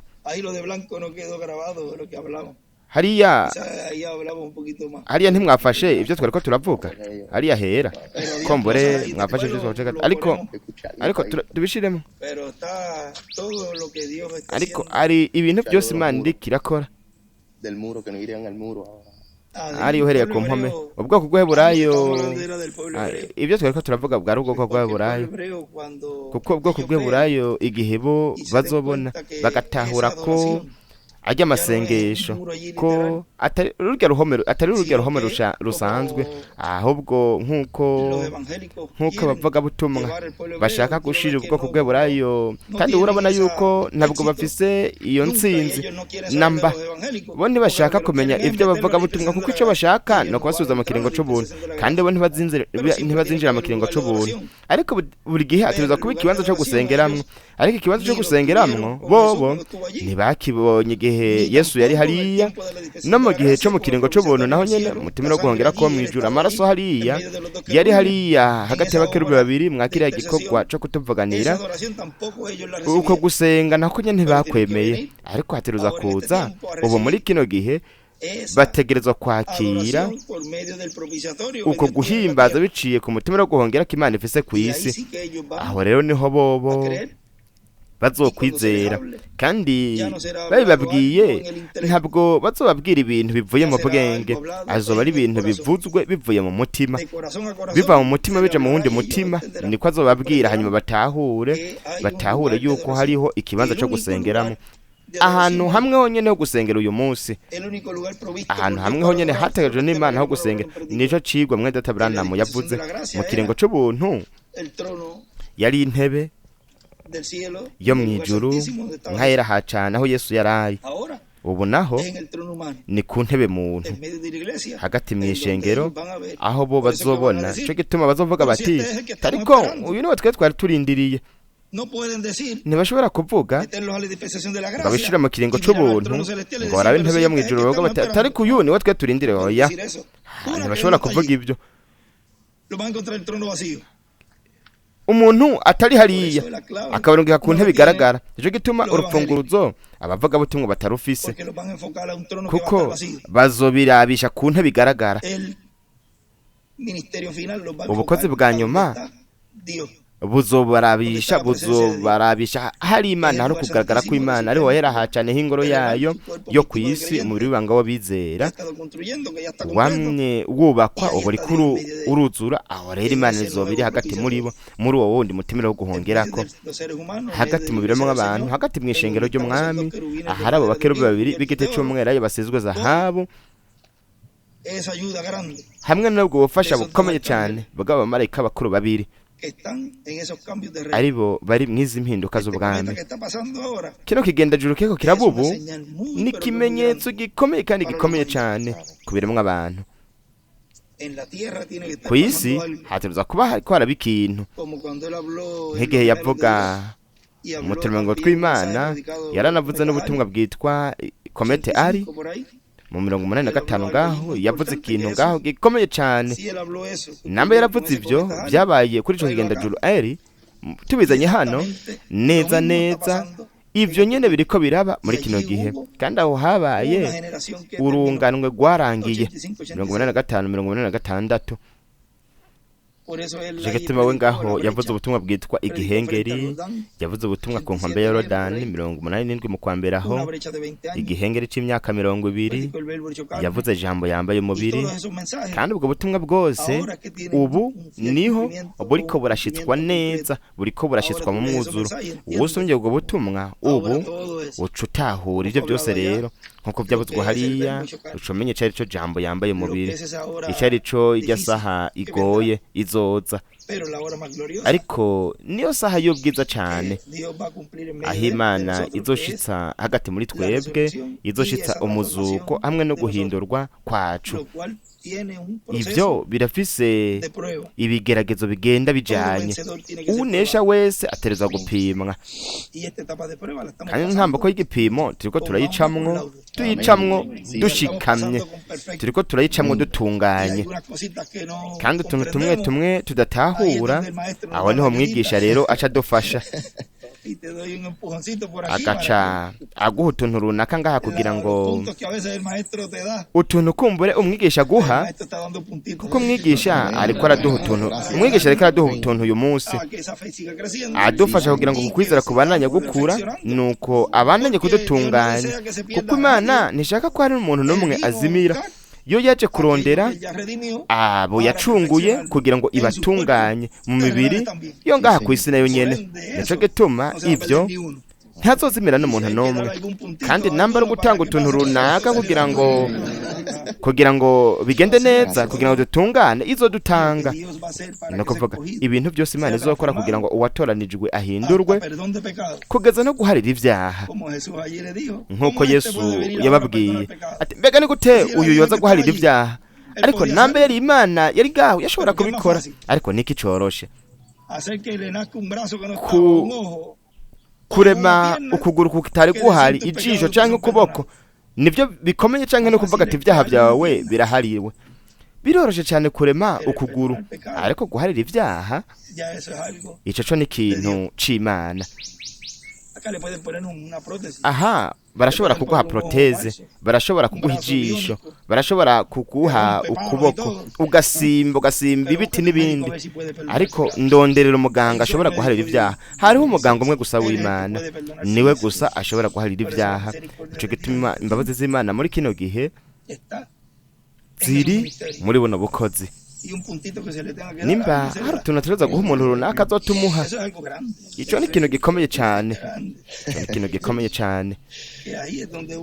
aho niho rero umuntu ni uburenganzira bwo guca rero, ariko biranyuranye n'ivyo, ahubwo bituma yirinda cyane, akagira ubwoba bwinshi, kuko kubera ko ubuntu bugwiriye. Pawulo nuko yavuze, ndibaza ngo ibyaha navyo bice bigwira kubera ko ubuntu bugwiriye, ibintu nk'ivyo. Ariko ntizoja dufata ivyo kugira ngo tuce tubaho ubuzima bwuzuye ibyaha, ahubwo buri munsi no kubana yatwitunganya, tukitunganya. Kandi namba byo kugira muri ubu buryo, ibintu byo kugira nk'uko, Imana izodufasha kugira ngo tubane tubitunganya, tubikosora umunsi ku wundi, twikosora. We nanje nitwe tumeze nk'uko tumeze mu mwaka uheze. We wiravye mu cirore wavuga ati canke ifoto yo mu mwaka uheze, canke umwaka wahera, canke umwaka wahera, ntitwavuga ngo twatanguye kwikosora mu mwaka uheze gusa. Uhereye tukivuka abavyeyi bacu baradukosoye, n'abagore bacu baradukosora, je namukosoye n'undi nawe nyine namukosora. Ku munsi tugaya turakosora, tugaya turikosora ku munsi. Ariko ubu we wiravye uvuga ati jewe simeze nk'uko nari meze ubwa mbere. Kandi kugira ngo mere neza, wewe uvuga ati iyo nza kuba nk'uko nari meze, canke iyo nza kumera kurya nashaka kumera, Mana warakoze, Mana ko warandinze, nkaba ndi ngaha untegurira amasezerano wavuze yuko uzoshitsa kuri umwe wese muri twebwe. Niba amasezerano Imana yavuze ko izoshitsa muri twebwe muri kino gihe, yaraye abantu bari kunesha bagatungana, nuko rero hazogera igihe ubwo tuzoshika kuri ivyo. Ntabwo bitoshoboka, birashoboka ko tuba mwino mibiri kandi tugatungana, kuko Imana yinjira mu ngoro itunganye. Vyagenze gute abana ba Aroni? Binjiranye umuriro, baruhiye hanze, barapfa. Imana ntiyemera mu ngoro yayo ibintu binyuranye n'ukwera. Ico gituma hatuza kugera igihe aho twebwe tugera kuri uku gutungana mu mwuzuro, kugeza ubwo dushobora kugira vya bindi Pawulo yabona, ibintu ijisho ritigeze kubona, n'ugutwi kutigeze kumva, bitigeze bibana mu mutima w'umuntu. N'ivyo Imana yaduteguriye twebwe, n'ivyo Imana yabateguriye. We yabonye ibintu arivyo natwe tuzobona, muno buringanire bwuguruwe, kugira ngo dushobore kuronka ino teofaniya iri ngaho, ariyo izoduhindura. Iyo teofaniya izofatana n'uno mubiri, nuko aho tuzoca duhindurwa, kandi namba ntibizosubira gutandukana. Ubu rero turatandukanye mu mubiri na teofaniya, ariko bano bamarayika bashagaje iruhande yacu, niyo binjira namba ntibazosohoka ngaho, binjiye bazogumayo aho. Iyo ntambuko rero ariyo iri hagati y'imisi 30 na 40, azoba ari ikintu kidasanzwe, ikintu giteye igomwe c'ubwiza. ariko kuraba uno mutemere wo guhongerako aho nta kintu na kimwe tuzobura kugira ngo dushike. Niko rufunguruzo. Utwo nitwo tuntu mugenda murahabwa kugira ngo mushobore kubandanya imbere.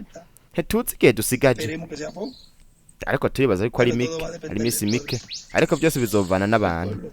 Abantu ko babiteguye, abantu ko bitegura, abantu bakitegura bagatakamba basaba ibyo, kuko igikorwa kirabandanya. Kandi urabona yuko atakintu na kimwe kigihagarika. Uno mwaka uzoba umwaka ukomeye cyane nawe nyene. Hari ikintu kizoba mu ishengero kandi tuzobona ingene duteye imbere umugambi w'Imana ku bijanye n'ibintu byose Imana izoba iriko irakora, ariko byose bizovana n'abantu. Igihe yavuga ngo bagende,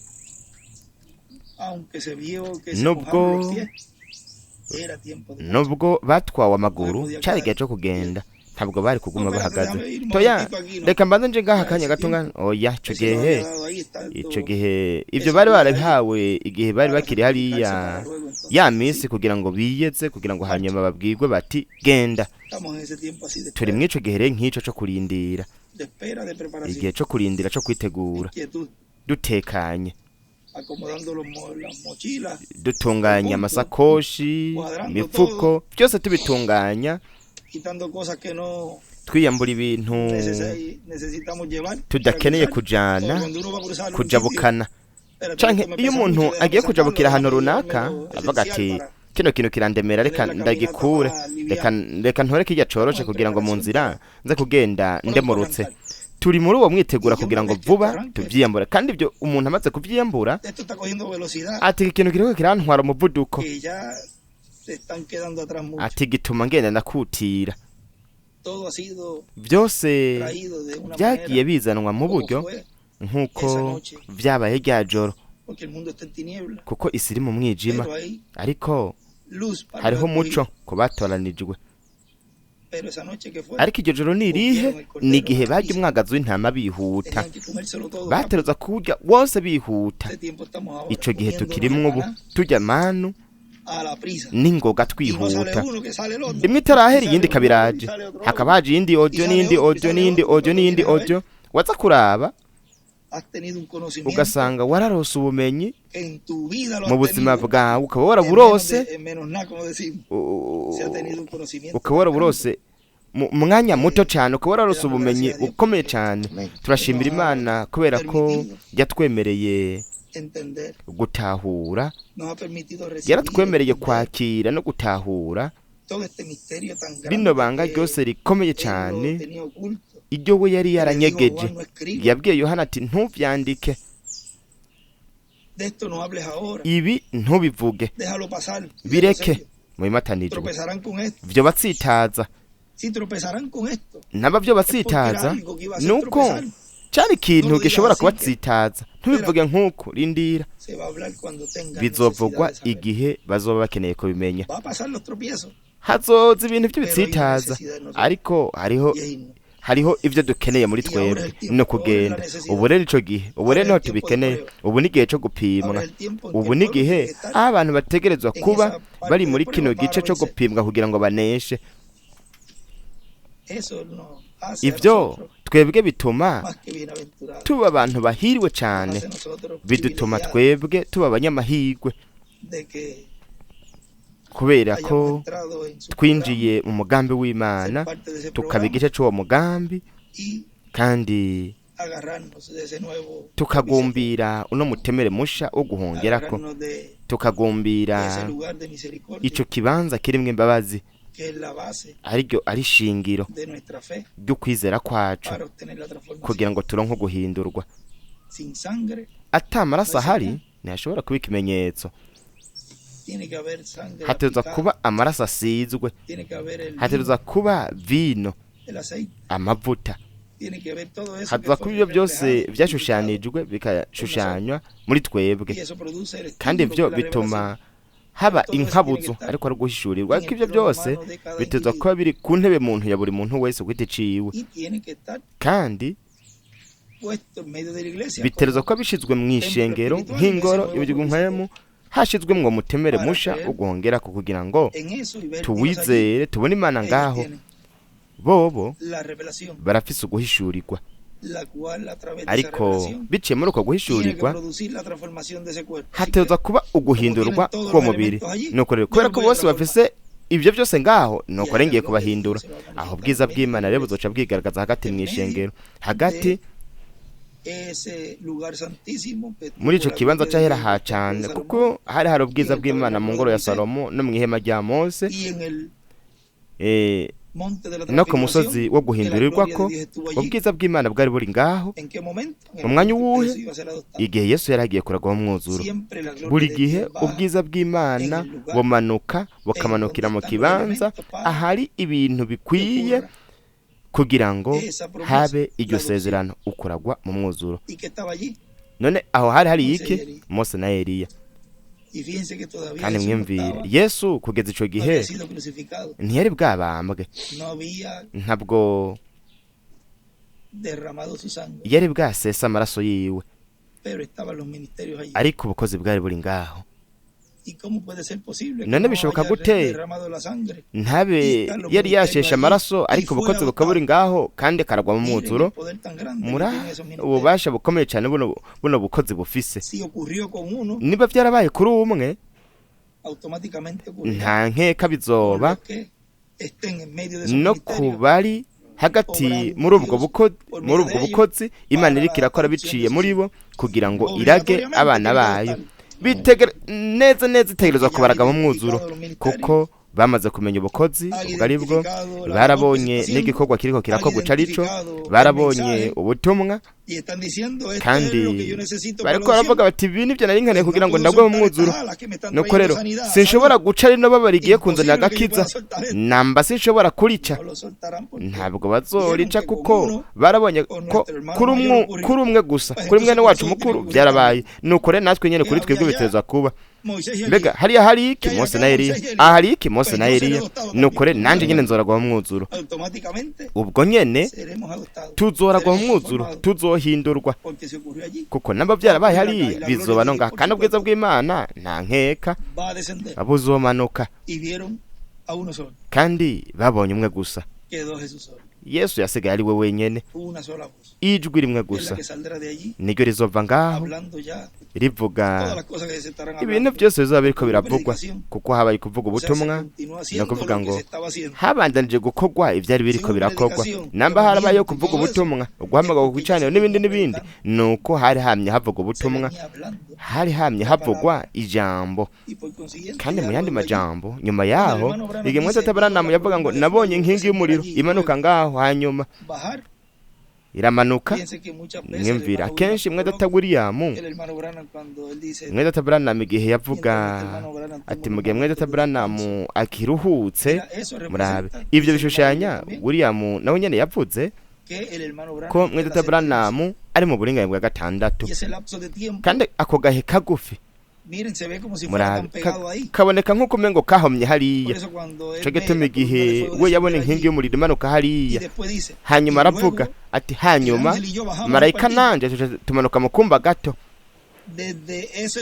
Uhereye uwo mwanya gushitsa igihe ubwo yashobora kubona bibaye, ntituzi igihe caciye. No kuvuga yuko ibyo byose ngene bigenda biraba, ntituzi uhereye ryari ino nkingi y'umuriro izobiri ngaho mu kumba gato k'imbaho. Hanyuma marayika akamanuka n'ibintu byinshi umuntu ateruza kurabira mu mfuruka zitandukanye kugira ngo abishire mu kibanza kibereye, nuko abona ibintu byose bizoba biriko biraba, nk'akaga kwabona n'akarorero canke kuvuga umwaka wo kwemererwamwo n'umwami hamwe no munsi wo kwihora. Haciye imyaka ingahe? Imyaka 2000 canke irenga. No kuvuga ko agakwabo canke umuntu ntamenya ico gihe ko kingana. Birashobora kuba uhereye ubunyene umusegonda, ukwezi, amezi 6, umwaka, ntituzi ico gihe uko kingana. Ico gituma igihe babana ba Aroni binjira biyumvira ko katavuga tuti Imana ntiri hariya, nuko hari ahantu yavuze yuko wamengo baborewe ibintu nk'ivyo, nuko vuga biyumvira yuko ari ibintu no ngaha naho nyene biyumvira ko ari ibintu bisanzwe nk'umuceri n'ibiharage kwinjira mw'ishengero, atari Puerto Rico gusa, hano hose kwinjira mw'ishengero nuko ntubuhuje, ntube wemera ivyo canke bagashobora kwiyumvira bakumva ibintu mu mutima, bakumva ibintu bibi, ivyo bibaharugwa ko nk'ababana ba Aroni, baca bafatwa nk'ababana ba Aroni, kuko aho niho hari kugaragara kw'Imana muri ico kibanza, aho duhimbariza Imana tugashimagiriza izina ryayo, tukumva ijambo ryayo, nuko umuntu akinjira gukorera muri ico kibanza azanye umuriro arahuye hanze ivyiyumviro n'ibintu bikorwa binyuranye n'ivy'Imana iriko irakora, ivyo bimuharugwa ko nk'ababana ba Aroni, kuko baba ariko binjira mu kibanza ahari kugaragara kw'Imana. Ico gituma nababwiye nti ntituzi igihe ivyo bizoba biri ngaho biriko birakorera ngaho imbere, kuko ari hagati muri twebwe. Avuga yuko inkingi y'umuriro yari ngaho, hanyuma icimanuka mu kumba gato, ariko namba yari ngaho mu nyubako hari ahantu runaka iri. Byose biroroshe, ariko kubera ko Imana ibishitsa mu buryo buciye bugufi, iyo bivuzwe wewe ubifata nk'ibintu bikomeye cyane. Aho rero niho batangariye abana ba Aroni. Hanyuma igihe ntituzi aho bari, ariko mu by'ukuri baravuze bati byiza nimba wa mugabo w'umutunzi hariya yaramenye, murabe yari ari kuzimu canke mu buringanire bwa 5, kuko kuzimu ni hepfo cyane. We ngaho yaratahuye, kuko yaravuze ngo nuko rero udashobora gukora ivyo, urungika umuntu abwire bene data kugira ngo ntibaze hano. Nuko vuga harabayeho ubumenyi yarose, n'abazoba bari hariya baramenye canke yaramenye iryo kosa yakoze atakiri muzima, ko yari kureka byose akizera agakurikira Yesu. Ni kuvuga yuko ni kuvuga ingingo hamwe n'ubumenyi bwose dufise tutabukoresheje mu gihe tubayemo mu mugambi w'Imana, nuko umuntu agahanga amaso akabwumvira ubutumwa, akagumbira umugambi w'Imana hamwe n'igogwa cayo, ntabwo yoshobora kubikora hanyuma, kuko hanyuma ntahigwe kugira ngo umuntu avuga ati ubure ndizeye. Ariko ico gice igihe bo binjira mu ngoro ngaho ahera ha cane, mwimvire bo baciye hanze bararengana ahera ha cane, baca barapfa, baraca mu byagezwe, bagaca no mu kiringo c'ubuntu, bakabandanya bashinyiriza amenyo bagira burya buntu bw'uburofa, bagaca muri ico kibanza ahera ntihagire ikintu na kimwe kiba bako, bagashinyiriza bakaja ahera ha cane bagerageza gukora bya bintu nyene bakora mu kiringo c'ubuntu. Aho rero niho baciye bagwa bukumbi, ntibashobora gukora nka kwa kundi nyene kumwe bakora mu kiringo c'ubuntu biyumvira ngo bizogenda neza. Uko niko bimeze, uko niko biri no mu buryo bugaragara. Kwinjira mw'ishengero ufise ivyo vyiyumviro, ivyo bintu bibi byose, ivyo biguharugwa ko kwinjira no muriro ukuye hanze. We ntiwoje guhimbaza Imana uzanye umuriro urahuye hanze, uterazo gusenga Imana mu mpwemu no mukuri. Kandi ivyo byose abo bantu bose binjira nkuko ibyiza nuko batokurirwa baraza, kuko nambu zo kwinjira ufise ibintu bya negativity, ibintu bibi n'ivyiyumviro, hanyuma n'ibikogwa n'ibintu nk'ivyo mu kibanza cyo guhimbariza mw'Imana, ubanza uvyiyumvire neza imbere yuko winjira aho hantu. Ibyo bintu byose akenshi tugavuga ibintu nta rukundo agira, ntafise, ariko bibagira yuko Imana ari umuriro utongora, bibagira ko hariho umugambi, kandi nta muntu ategereza kubibyaza umusaruro, ategereza kubikora nk'uko bisha. Imana ifise umugambi kandi ategereza gukora uwo mugambi nyene, kandi kubera ko hari umugambi w'Imana nta numwe yoyibwira uko yowukora. toya jewe nuko no ntegerezwa kuyibwira ko kwereka iyo wakoze ibi n'ibi n'ibi wewe urinde kugira ngo uje kubibwira Imana ivyo ingene yokora ibintu. Yobu niwe yavuze ngo mbega ninde yabaye umujyanama wawe ibintu nk'ivyo? Nta numwe yabaye umujyanama wayo. Yoyo yanezerewe gushitsa byose muri kino gihe nk'uko yari yabitegekanije, nk'uko yari yarabiteguye ko hazoza uwundi mutemero wo guhongerako. Uwo mutemero wo guhongerako mushasha, umugwi wa babandi hamwe Yesu yavuga ati hari inyama zishushe, aho niho hazokoranira inkukuma, kandi iryo ni ijambo. Inyama zishushe, ijambo nivyo Imana ikatuzanira. Mbega niki kirakora? Iriko iratwegeranya idukura mu gihe c'indwi tudugana mu gihe c'ibikoze uvuga igihe c'umunani. Aho niho shusho n'ingero y'ivyabire ku musozi w'uhundirirwako, aho ariko harabera ukuragwa muzuro kwa Yesu, kuko hejuru ku musozi niho ivyo byose bibera. Hepfo bariko baragerageza kwirukana impwemu mbi, impwemu mbi umuntu yaragwaye hamwe n'ugwamo akajagari. Ntibari bafise ico kirere co kuragwa mu mwuzuro. Ikirere co kuragwa mu mwuzuro kiri ngaha hejuru ku musozi, hejuru ku musozi wa Siyoni, ahazoba hariko harabera gahinyuza, ariko gahinyuza k'intsinzi bazoronka baneshe ikigeragezo gikomeye cyane kuri twebwe kugira ngo turonke intsinzi. Ni kuvuga yuko ari agahinyuza kanyuma, agahinyuza kabereye hariya i Karumeli, agahinyuza ka mbere. Aka kabiri ni ku musozi w'uhundirirwako, aka gatatu ni ku musozi wa Siyoni mu ishengero ry'umwami Yesu Kristo. Hajanye n'ikigihe ca nyuma ariyo ntambuko y'umunani, igihe c'umunani, igihe c'izahabu, intambuko ikomeye cyane mu ziri ntambuko zose, intambuko y'abanesha, aho bariko bararonka umutemero wo guhongera ku mushasha, naho aharonkegwa imbabazi z'Imana ku nshuro ya mbere. Arizo mbabazi z'Imana zaguwe ku bantu bakiri ngaha ku isi kugeza n'ubu, bateruza kugira ikintu bagumbira, nk'uko Yakobo nawe yagumbiriye marayika.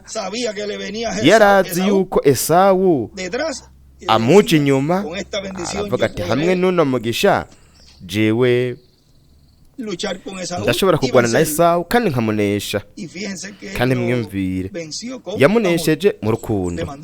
Yabanje kumurungikira abana, hanyuma amurungikira aca aragenda caramunesha, kuko ni intsinzi mu rukundo rw'Imana muri kino gihe ca nyuma. Ihema bingana canke ihema rito, yanditse ngo bingana urukundo rw'Imana canke intsinzi mu rukundo rw'Imana.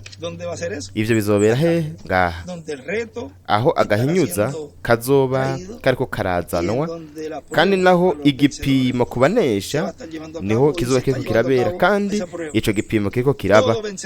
Ubunesha wese ategerezwa gupimwa. Umuntu wese azoragwa mu mwuzuro ategerezwa gupimwa kugira ngo arenge ico gipimo, kugira ngo hanyuma haze ukuragwa mu mwuzuro. Ubunesha ijambo rirabivuga. Ubunesha aho handitse ngo ubushobora kunesha canke kumbura ubunesha, handitse ngo unesha azoragwa. Unesha kuko nubunesha niwe azoronka ino migisha yose, zino mpano zose, ingororano zivugwa mu byashuwe, uhereye ku byashuwe kabiri ukabandanya no mu gice cya gatatu, izo azoronka muri iki gihe ca nyuma. Inkoni ariko ari ijambo, intahe. Mana yuko bitaba ku ntumwa gusa y'iki gihe ca nyuma, ariko kandi biraba no kubatoranijwe. Si ukubireka ngaho gusa, ahako kandi ni ukubitanga akabisabikanya. Ni uko umwe wese kugira ngo agire ni ba Mesiya bato, niko yavuze. Mbega Imana ntiyavuze ati muri Imana? Mwumvire namwe, nimba hamwe n'umwe ibintu byose byakozwe kangahe cyane. Ku bana b'Imana benshi barazwe mu mwuzuro, kandi tuzonyiganyiza inosi, tuzoyisiga tuyihungabanije, kandi tuzoyisiga mu madidane nk'uko bitigeze kuba mu gihe cyose, ubwo uhereye igihe ibyaremwe byaremwa. Tuzonyiganyiza inosi, bazobona ko atari umwagazi w'intama, ko ari intare. aho rero sekibi niho sekibi azohungabana cyane, azokubitwa cyane, aho azomenya Imana iyo ariyo. Nimba atayimenye, aha azoca amenya Imana iyo ariyo mu kugaragara kwayo kwa nyuma, nk'intare y'umuryango wa Yuda, umwami w'abami hamwe n'uganza abaganza, ariko mu gikorwa cyo kwisubiza ibyiwe, igikorwa ico we yasezeranye uhereye ku visi itarashirwaho ifatiro, igikorwa yipfuje gukora kuri Adamu. Ariko twebwe dufise ibintu byose Imana yashatse kwereka ihanga ryayo, ishengero ryayo, umukiza w'indwara, umukiza nyene imbabazi, n'utuntu twose turi mu Mana twebwe turadufise. Buri muntu wese mu kuba igice c'Imana no kugira ico gishushanyo cayo turafise utwo tuntu twose, turemangingo twose tugize Imana turi muri twebwe. None kubera iki tutazocira imanza n'abamarayika? Abera bazocira imanza abamarayika, kuko tuzoba dufise ibintu byose Imana yashatse kwerekana biciye mu ihanga ryayo, uhereye kuva ku kurema kugeza ubu. Utwo tuntu twose tuzoba tudufise, tuzomenya kugenzura, tuzomenya ibi bintu byose. Umwe wese muri twebwe azoba bifise kumera nkawe, kumera nk'Imana ni ikintu kidakwigwa mu bwenge bw'umuntu, ariko mu bwenge bw'unesha aho kirakwigwamwo, kubera ko twebwe dufise umutima ukomeye cyane, wagutse cyane, kugeza ubwo kuno guhishurirwa kose kino gitabo gihesha uburenganzira kiriko kirakwigwa muri umwe wese. No kuvuga ngo kirakwigwa neza muri buri mutima. Buri muntu wese yoshobora kuba ari mutoyi nka William, canke akaba ari munini cyane nka Mwero. Umutima wa Mwero n'uwiwe irangana, ikwigwa mu cyo gitabo kimwe. Ntabwo kitokwigamo ngo nuko ari muto, no kubimenya neza, kuko hariho video ngaha zindayiza, ariko nuko guri beremeho ngaha niwe ari mutoyi, Mwero nawe niwe ari munini, ariko yoshobora kuba ari n'umwana muto cyangwa akaba umuntu mukuru cyane, munini cyane, ariko igitabo gihesha uburenganzira gihakwigwa mu mutima w'umwe wese muri bo. Nta burebure buhari kugira ngo ijambo ry'Imana ryinjire rishike mu mutima wa buri mwana w'Imana wese, wari watorejwe n'Imana wese wo muri iki gihe cya nyuma, azoba ariko aritegura muri iki gihe cyo gupimwa. Muri kino gihe Imana yatwemereye kugira igihe cy'ubwiza, igihe cy'ikanguro rikomeye cyane muri kahise k'ikiremwa muntu ritigeze kuba, igihe cy'umunezero n'akamwemwe no guhimbagwa. Ntabwo twubitse imitwe, turaba mu imitwe yacu, turaba mu bintu byo kwijuru, kandi dusemera dusaba n'umwanya wo kuragwa mu mwuzuro. Nico gituma turiko twitegurira ukuragwa mu mwuzuro. Abandi baraba hasi, twebwe turaba hejuru, kuko hano turiko turaja mu bintu, turaba ku bintu byo mwijuru, nibyo tuhanga amaso, kuko nibyo bidufasha muri kino gihe kugira ngo tubanye twitegura kuragwa mu mwuzuro, guhindurwa kw'imibiri yacu, kuraba umutemero wo guhongera kwa musha. Aho niho tuzoronka intsinzi, aho tuzoronka, tuzoshika kwihangiro, tuneshe ikigeragezo. Arico tukinesheje tuzoca turonka intsinzi, tuzonesha. Hari indirimbo ivuga ngo tuzonesha kuko nzonesha kuko ari kumwe nanje. Murabona, turi abanesha kuko ari kumwe natwe.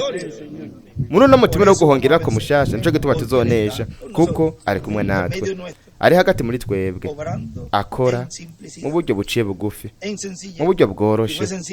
Nimba byabaye byoroshe hariya, ubuhoho biroroshe cyane rero, kuko nivyo Imana ikora mu buryo ikiremwa muntu kivyiteze ngo kiba kivyiteze ngo ni ibintu bikomeye cyane. Umuntu aciteze mu bintu bikomeye cyane, bicaye ba mu buryo buciye bugufi cyane. Niko Imana icibikora mu buryo buciye bugufi cyane, kugeza ubwo bica hejuru abantu. Mugabe Branham niko yavuze kuko bizoba biciye bugufi cyane byoroshe kugeza ubwo bizobaca hejuru, ariko unesha we ntabwo bizomuca hejuru. Abo baregeye neza amajimere, nta buryo na bumwe bw'uko buno bukozi bwo bacika. Bamaze kububona, nta buryo na bumwe bw'uko bo bacika. Nk'umuntu azi kurasa neza, araregera neza, akamuraba neza, akaraba ko kana akavuga ati kajya ntikancika, kandi ntazorekura marayika w'isezerano inkingi y'umuriro atarahindurwa ngo aragwe mu mwuzuro. Uwunesha wese azomugumbira kandi azoronka intsinzi, nk'uko unesha ku iherezo ry'ibihe azoha intsinzi. Ino ntumwa Imana ifise muri kino gihe azoha n'intsinzi kandi n'abatorejwe bose, kandi bariko barashika kwihangiro. Mwebwe muzoronka intsinzi kuko ni umutemere wo guhongera ko musha niwo mwebwe muri ko muraraba. Ubundi mutemere wo guhongerera ko byabaye byiza cyane igihe yabyandika ngaho. Rero urihe nambara ubundi mutemere wo guhongerera ko yarabyanditse, murondere, uteza kuba ari ahantu runaka kandi muwubonye. Mumaze kubona murashaka kuvuga muti nabonye Imana, nabonye inkingi y'umuriro, nayibonye, kandi sinzokureka ngo ugende. Ahubwo hazoshishwa ryasezerano ryo mu gitabo cy'Imataniro gihe yavuga ngo ka gatotezo nikaza ntuzutinye, hariho umuco. Uwo muco uri hehe? Inkingi y'umuriro ariyo izotujana, izotunyakura, ryo ntirizoca mu karaga gakomeye, niko Branham yavuze. Ndakuvuga ngo no muco niwo umwe wese muri twebwe turiko turakurikira, n'uburongozi niwo muco hagati mu bantu. Uwo niwo muco wo guhishurirwa. Cyo gituma iyo havuzwe ikintu uwatoranije ubunesha ahita avuga ati amen. Buno butumwa bwiza cyane ku Imana, buno butumwa bwiza cyane ku wa mbere cyangwa ku wa gatatu, kino kiyago. Kubera iki? Kuko ni ryama ry'urume ririko rirabona imishwarara y'umuco ije ikinjira muri ryo, aho vuba rizoca rijanywa mu kunyakugwa. Turi ayo mama y'urume ahinda agashitsi iyo izuba ryatse, kandi izuba ryaratse ariko ryinshi, rifise ububasha bwinshi kugeza ubwo ririko riratwumisha cyane. ubwo bushuhe budasanzwe kugira ngo twere mu mwuzuro, turonke ukwera k'umwana w'umuhungu n'umukobwa yarazuwe mu mwuzuro. Ni igihe cyo gukomera, ni igihe cyo kuba turi imbere y'izuba twera dukomera kugira ngo turonke ukuragwa mu mwuzuro. Nka babandi iyo bavyutse hanyuma ubundi bari baryamanye, yaba ari nk'umugore canke ubwo bigana mu ishuri, rimwe na rimwe usanga basangiye icumba, baca batsa umuco kuko baterezwa kuvyuka bakagenda. Mbega uwo wundi asigaye adashaka kuvyuka acagira gute? Aca ahita yipfuka ubwo nyene kuko atanezerwa n'umuco. Bamwe umuco urabahimbara, abandi nabo bagahindukira bakipfuka cyane, bagashaka umwijima mwinshi. Natwe ntitwipfukuye ikirengeti gusa, ahubwo n'umusego twarawukuyeho. Cyo gituma yavuze ahantu hamwe yanditse, yavuze ati muraho ibintu byo hejuru. Yavuze ngo ntitugishaka kuryama, dukureho umusego, dukureho ibintu nk'ibyo. Nibyo yanditse. Twebwe ego turipfuza iyo mishwarara y'umuco, kandi mushaka ishuka mufatiye iwanyu, je ntayo nshaka, je ntayo nkeneye. No korero murabe umutemere mushaho guhongera ko, hanyuma tubandanye imbere, tuzoshaka kuri metero. Imana ntizotumara amaza kuko turi mu nzira nziza, turaba ikibanza ciza, kandi twizera ibyo kuri, twizera amasezerano y'Imana, turaba umutemere wo guhongera ko musha. Uyu munsi ni kuwa kabiri tariki 17 z'ukwa mbere mu mwaka wa 2023, turi ngaha iburengerazuba bw'ihema nini Karpa Katedrale, kandi naho iburengerazuba niho Imana iriko irashikiriza umugambi wayo wa nyuma. Hanyuma iryo zuba nyene rizogaruka mu buseruko muri Isirayeli. Imana ibahezagire, Imana ibarinde mwese. Izi ni imfungurwa